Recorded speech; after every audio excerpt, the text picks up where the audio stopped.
सभी लोग ध्यान दें। मातृ वंदना का जो नया पोर्टल आया है उसमें कार्यकर्ताओं को फॉर्म फिलअप करना है।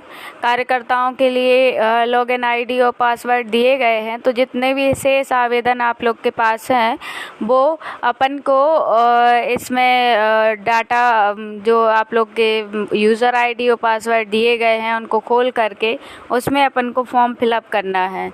तो सबसे पहले मैं आपको वो जो वेबसाइट है उसके बारे में थोड़ा बताना चाहूँगी। मैंने सबके लिए लॉगिन आईडी और पासवर्ड आप लोग के लिए भेजे थे और लिंक भी भेजी थी। तो आपको सबसे पहले इसके लिए लिंक पे जाना पड़ेगा।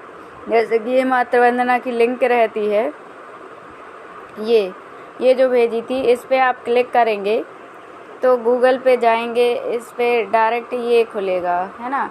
फिर उसके बाद ये अपन सिटीज़न लॉगिन पे जाएंगे। सिटीज़न लॉगिन में PMVY देखेंगे। उसके बाद इसमें ईमेल आईडी जहाँ पे डली है तो वो आपकी यूज़र आईडी आएगी इसमें। इसी में मैंने कल पूरी सूची भेज दी थी। आप लोग अपनी अपनी लॉगिन आईडी पासवर्ड एक कागज़ में लिख लें ताकि आपको बार बार ये ग्रुप ना खोलना पड़े। इसके लिए जैसे फॉर एग्ज़ाम्पल कोई भी गांव अपन ले लें। ये हरदी 1 की जो आईडी है ANG 2342 601।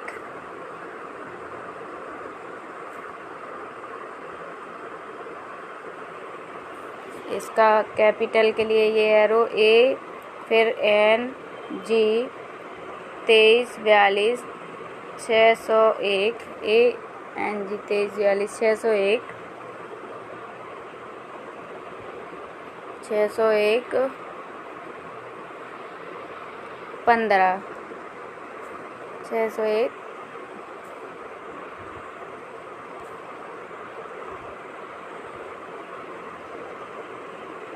15। और इसके बाद जो पासवर्ड है सभी का T कैपिटल है, EST टेस्ट @123 यही पासवर्ड रहेगा। और जो कैप्चा यहाँ पे लिखा रहता वही अपन को यहाँ लिख देना है 1 छोटा Z 4 7 PJ। ये कैप्चा हर बार चेंज हो जाएगा, तो इसमें जितनी बार भी जो भी आता है वो आपको भरना है। लॉगिन कर लेना है यहाँ से। ये ANG 2342 1 मिनट कुछ गलत हो गया है। ANG 2342 601 0115 601 0115। हाँ, यहाँ पे ये गलत हो गया था इसलिए वो खुला नहीं है। इसके बाद कैप्चा डालेंगे QMLR96। उसके बाद हम लॉगिन करेंगे। ऐसा ये आ जाता है। यहाँ पे हमको लैंग्वेज सेलेक्ट कर लेनी है हिंदी। फिर उसके बाद ये जो 3 डंडी दिख रही हैं इसको ओपन करेंगे।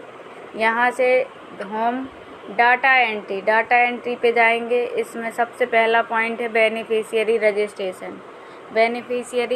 रजिस्ट्रेशन पे जाके हम यहाँ पे इतनी डिटेल अपन को भरनी है। तो सबसे पहले ये व्यक्तिगत डिटेल भरेंगे कि कोई नौकरी तो नहीं करता या तो ज़्यादा मतलब नहीं करता है तभी हम उसका फॉर्म भर रहे हैं। अब आवेदन के लिए हमें दूसरी बालिका का भी फॉर्म भरना है इसमें और पहले बच्चे का भी भरना है। तो उसके लिए दूसरी बालिका वाला फॉर्म है तो दूसरी बालिका पे क्लिक करेंगे। अगर पहले ही डिलीवरी वाले कर रहे हैं तो पहली डिलीवरी। उसके बाद नंबर ऑफ लिविंग अगर पहले में भर रहे हैं तो वो 0 आएगा और अगर दूसरी बालिका में भर रहे हैं तो 1 आएगा उसमें। फिर उसके बाद क्या लाभार्थी के पास आधार है, हाँ भरेंगे इसमें। फिर आधार में जो नाम लिखा है वो एक सा होना चाहिए। आधार में नाम जो है वो एक सा होना चाहिए। इसमें जो स्पेलिंग आधार में लिखी है वही स्पेलिंग इसमें डाल देना है। फिर यहाँ पे आधार संख्या डालेंगे, ठीक है। फिर यहाँ पे उस महिला की जो भी डेट ऑफ बर्थ लिखी है आधार में वो डालेंगे। फिर उसके बाद ये उम्र उसी के अनुसार डालेंगे। फिर कैटेगरी आएगी, SC के हैं कि ST के हैं कि अदर के हैं, ठीक है। जो भी कैटेगरी है वो भर देंगे। फिर यहाँ पे मोबाइल नंबर आएगा उसका। अब यहाँ पे दस्तावेज आएगा, कोई भी दस्तावेज इनमें से ये जो दिए हैं इनमें से कोई दस्तावेज उसके पास होना चाहिए, या तो आय प्रमाण पत्र होना चाहिए, या मनरेगा होना चाहिए, या किसान समृद्धि निधि के अंतर्गत वो होना चाहिए, या ई श्रम कार्ड होना चाहिए, या फिर ये आयुष्मान कार्ड होना चाहिए, या फिर राशन कार्ड होना चाहिए, या फिर वो दिव्यांग होना चाहिए, या फिर जो भी आंगनवाड़ी वर्कर या आशा या हेल्थ वर्कर होना चाहिए। इतने में से कोई भी सर्टिफिकेट एक चाहिए पड़ेगा। फिर उसके बाद जो भी सर्टिफिकेट, मान के चलो अपन BPL कार्ड लगा रहे हैं तो उसकी पहचान, उसकी क्रमांक डालेंगे, आय प्रमाण पत्र लगा रहे हैं तो उसका क्रमांक लगाएंगे, कुछ भी। उसके बाद जो भी हमने यहाँ पे दिया है इन 4 में, जैसे BPL कार्ड दिया है या फिर आय प्रमाण पत्र दिया है, तो यहाँ से चूज़ करेंगे फाइल। फिर यहाँ पे कैमरा से अपन खींच लेंगे, या फिर फाइल में जाके, तो कैमरे से इसमें क्या होगा, क्वालिटी हमको कम रखनी है। क्वालिटी मान के चलो कुछ भी है तो यहाँ से दूर से रखनी है, ताकि वो ज़्यादा क्वालिटी की ना आए। इसके बाद फ़ोटो, मान के चलो फ़ोटो खींच ली है हमने, ये फ़ोटो खींचेगी, इस पर सही का निशान लगाना है, ठीक है। तो इसमें क्या ये बता रहा है कि साइज़ 0 से 1 MB की होना चाहिए, तो ये अपन ने ज़्यादा की दी है। तो कोई भी है उसको अपन थोड़ा दूर से खींचे, इसको अपन दूर से खींचेंगे। मान के चलो ये दस्तावेज है, इसको दूर से खींचेंगे, ये इसको क्लिक करेंगे।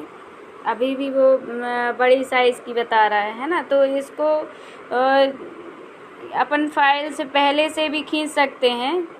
कोई भी फ़ोटो है व्हाट्सएप के थ्रू खींचोगी तो वो कम क्वालिटी में जाती है, तो इसके लिए हमें व्हाट्सएप से ही खींचनी है ना। तो इसमें पहले चूज़ फाइल करेंगे और थोड़ा बहुत दूर से खींचेंगे तो उसकी क्वालिटी कम हो जाएगी, इसको क्रॉप कर लेंगे। फिर उसके बाद ये MCP कार्ड की डिटेल भरेंगे, तो उसमें RCH नंबर होना चाहिए, फिर MCP कार्ड का पंजीयन होना चाहिए, इसमें LMP भरेंगे, और ये प्रसव पूर्व जांच भरेंगे, क्या बच्चा पैदा हुआ है। मतलब यदि आपने समय से फॉर्म भरा है तो पैदा नहीं होगा, और अगर नहीं भरा है फॉर्म, है ना, पहले से ही मतलब लेट हो गया है तो उसमें हाँ आ जाएगा। फिर अगर बच्चे का जन्म हो गया है तो इसको भरना है, नहीं तो नहीं भरना है। फिर वर्तमान पता लिखेंगे, क्षेत्र लिखेंगे, पता। अब यहाँ पे आंगनवाड़ी, यहाँ सेलेक्ट करेंगे अपने गांव का नाम, फिर उसके बाद यहाँ पिन कोड डालेंगे।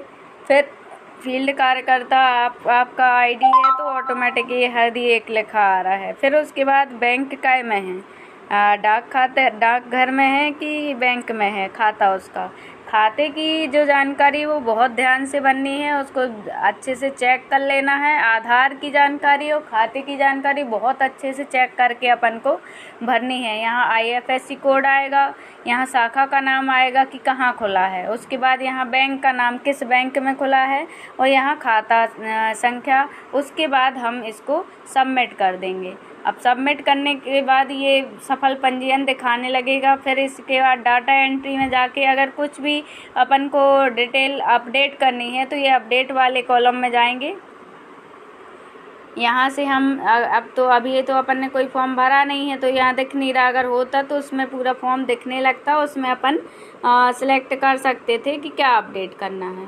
ठीक है, सभी लोग इसको लॉगिन करना सीख लीजिए, इसमें फॉर्म भर के देख लीजिए, और जो भी समस्या आती है आप पूछ सकते हैं। लेकिन ये फॉर्म सभी को फिलअप करने हैं, जितने भी फॉर्म सबके पास रखे हैं उनको कोई भी शेष नहीं रहना चाहिए वो फॉर्म, है ना। सभी लोग इसको गंभीरता से 1-2 बार देख लेंगे, इसमें ज़्यादा कठिनाई का काम नहीं है। फॉर्म ही भरना है, जो आप लोग ऑफलाइन भरते हो वही मोबाइल में भरना है, और कुछ भी गलती होती है तो उसमें अपडेट शुरू में थोड़ी परेशानी आएगी, बाकी फिर सबसे बनने लगेगा। महीने में 1-2 फॉर्म ही रहते हैं प्रति आंगनवाड़ी कार्यकर्ता के, तो उसमें कोई दिक्कत नहीं है। जिसके यहाँ मान के चलो ज़्यादा नहीं, बहुत ही बिल्कुल भी नहीं बनता है तो वो अपने परिवार के किसी सदस्य के द्वारा भरवा सकता है ना। 1-2 फॉर्म की ही बात रहेगी, महीने में ज़्यादा से ज़्यादा प्रति केंद्र से 1-2 फॉर्म ही निकलते हैं। ठीक है, सभी लोग को धन्यवाद।